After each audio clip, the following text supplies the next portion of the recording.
Hello.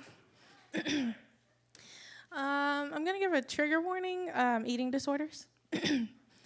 Bulimia, or a question regarding Twinkies.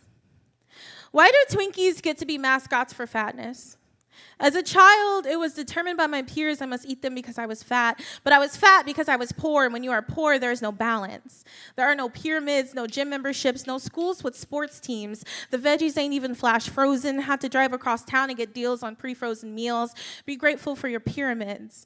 All we had was eat everything on your plate because it may not be there tomorrow. So as an adult, I eat everything on my plate even when I don't want to. Breaking habits sometimes requires eating disorders. Or maybe there is another way I was never graced with. My brain told me eating disorders were only for the thin. Deprivation is not a tactic. In fatness, it takes a diagnosis to even come close to belief that a fat person could have disordered eating that isn't just overconsumption. I'm trying to unlearn it. From my fatness stemmed many roots growing glassy anxiety, sprouting weeds of fears. It took me years to eat in front of people. Afraid that by nourishing my body, I was only supplying ammo for fat phobes. When I eat in front of you, it is a gift that you should thank me for. I no longer carry on conversations about calorie counting and gym routines. It's not your business. My food diary and crash diets lost me my happiness. How could it be wrong to feed my body?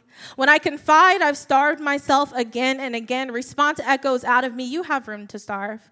Because fat people can't have disordered eating that's never overconsumption. And yes, I overconsumed and then starved myself again and again. It truly takes a diagnosis to understand disordered eating isn't only for the thin. There will never exist gaps between my thighs, and that is a promise. My love for my body is a language I have written and perfected.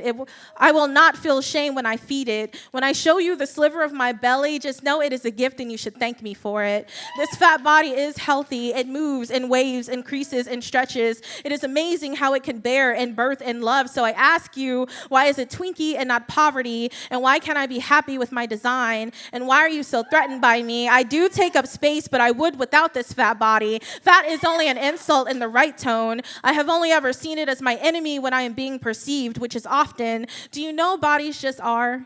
My fatness is not a mask nor a burden. It is a diagnosis I can break. It is a sanctuary. I have found safety within this body. Let me keep it. Thank you.